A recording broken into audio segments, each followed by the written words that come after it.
Halo, selamat datang di Tugas Kuliah Channel.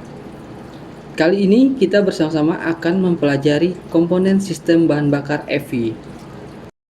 Sistem bahan bakar EV merupakan sistem yang berfungsi untuk menampung bahan bakar, menyuplai bahan bakar pada tekanan tinggi, dan mengatur tekanan bahan bakar sehingga siap diinjeksikan. Sistem bahan bakar mesin EV atau Electronic Fuel Injection memiliki fungsi menyalurkan bahan bakar dari tangki menuju ke ruang bakar di dalam silinder. Komponen-komponen sistem bahan bakar pada mesin EV dapat dilihat pada gambar di layar. Dari gambar ini, kita dapat menyederhanakan dalam bentuk skema sistem bahan bakar mesin EV. Komponen-komponen yang digunakan pada sistem bahan bakar ini secara lengkap adalah tangki bahan bakar, pompa bahan bakar, pipa bahan bakar, saringan bahan bakar, regulator tekanan, pipa pembagi bahan bakar, full pulsation damper, cold start injector, injektor EV, pipa pengembali bahan bakar, sensor-sensor pada sistem bahan bakar EV, dan terakhir ECU. Komponen yang pertama adalah tangki bahan bakar. Tangki bahan bakar atau disebut juga dengan full tank memiliki fungsi sebagai tempat penyimpanan bahan bakar pada semua mobil sebelum disalurkan ke dalam ruang pembakaran. Komponen yang kedua adalah saringan bahan bakar.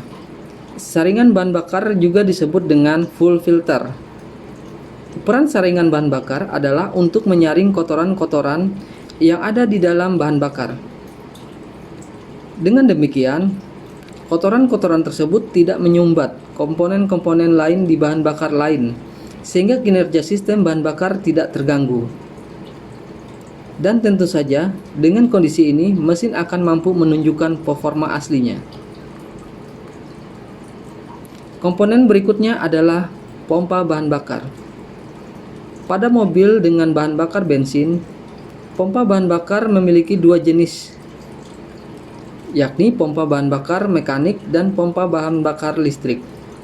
Secara umum, pompa bahan bakar memiliki fungsi memompa bahan bakar agar dapat bergerak pada sistem bahan bakar untuk menuju ruang pembakaran pada setiap silinder mesin. Komponen penting berikutnya adalah pipa bahan bakar. Pipa bahan bakar juga sering disebut dengan full line atau selang bahan bakar. Selang atau pipa bahan bakar berperan sebagai tempat untuk menjalarkan bahan bakar dari suatu komponen ke komponen lain pada sistem bahan bakar. Selanjutnya adalah pipa pembagi bahan bakar. Komponen ini berbeda dengan pipa bahan bakar, seperti yang disebut sebelumnya. Pipa pembagi adalah komponen pada sistem bahan bakar yang terhubung secara langsung dengan injektor. Pipa pembagi bahan bakar berfungsi untuk menyalurkan bahan bakar ke setiap injektor. Komponen selanjutnya adalah full pressure regulator atau kadang dikenal dengan pressure regulator. Fuel pressure regulator pada sistem bahan bakar mesin EV bertugas menjaga tekanan bahan bakar pada pipa pembagi agar tekanannya tetap stabil. Besar tekanan bahan bakar pada pipa pembagi sebesar 2,55 sampai dengan 2,9 kg per cm kuadrat.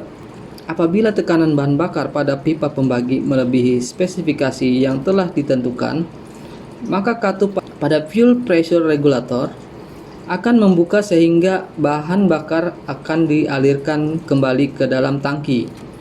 Komponen selanjutnya dari sistem bahan bakar EV adalah fuel pulsation damper. Banyak juga yang menyebutnya sebagai pulsation damper saja.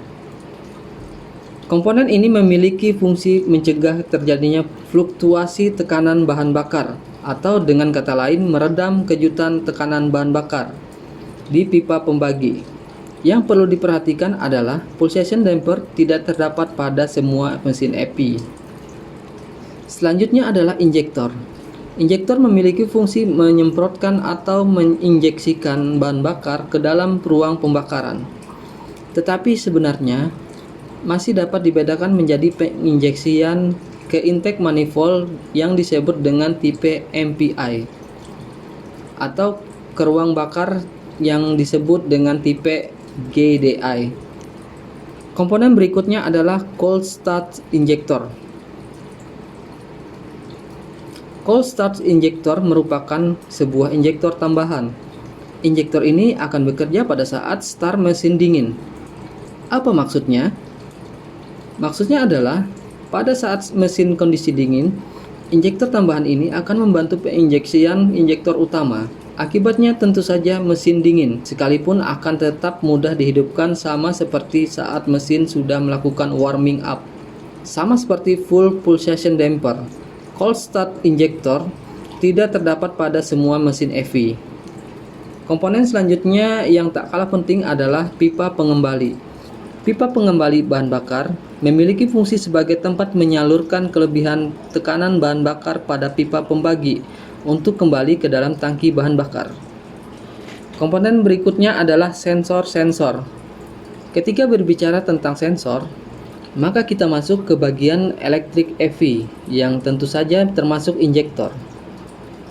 Sensor memiliki fungsi sebagai alat pendeteksi. Hasil dari deteksi yang dilakukan dijadikan rujukan bagi ECU untuk menentukan berapa lama injektor terbuka atau berapa banyak bahan bakar yang disemprotkan dari injektor.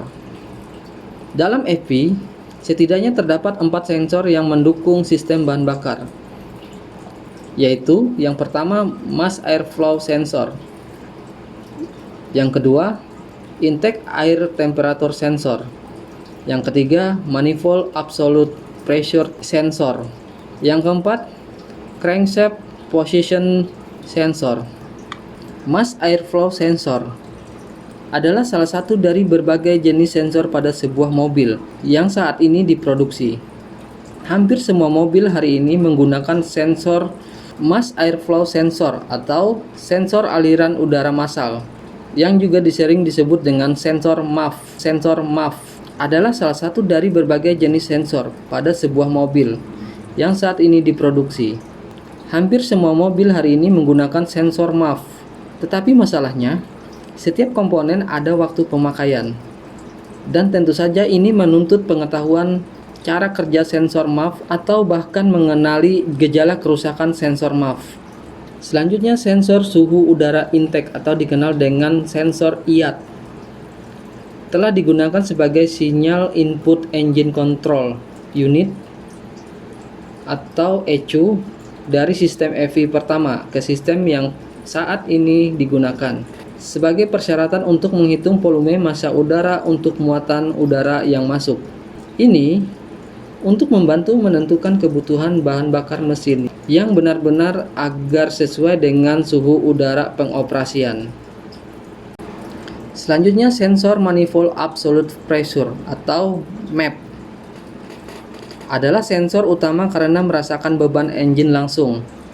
Sensor MAP menghasilkan sinyal yang sebanding dengan jumlah vakum dalam intake manifold. Komputer mesin kemudian menggunakan informasi ini untuk menyesuaikan waktu pengapian dan pengayaan bahan bakar. Selanjutnya crankshaft position sensor atau CKP adalah sensor tipe magnetik, yakni sensor yang menghasilkan tegangan menggunakan sensor roda target yang dipasangkan pada crankshaft yang memberitahu komputer injeksi bahan bakar atau modul kontrol pengapian posisi tepat dari piston silinder saat muncul atau turun dalam siklus mesin. Selanjutnya, komponen yang terakhir adalah ECU. Apabila sensor berfungsi mendeteksi, ECU berfungsi untuk memperoleh data yang diperlukan dan dikirim oleh sensor. Data dari 4 sensor yang telah disebutkan, akan dikirim ke ECU, lalu ECU akan melakukan pemrosesan yang selanjutnya akan mengirimkan sinyal balik untuk memberi kondisi kerja yang seharusnya dilakukan. Hasil pengolahan data dari ECU adalah tegangan melintasi interval waktu. Hasil dari pengolahan data dalam ECU adalah tegangan melintasi interval waktu tertentu yang dikirim ke injektor sehingga nozzle terbuka tergantung pada tegangan yang dikirim oleh ECU.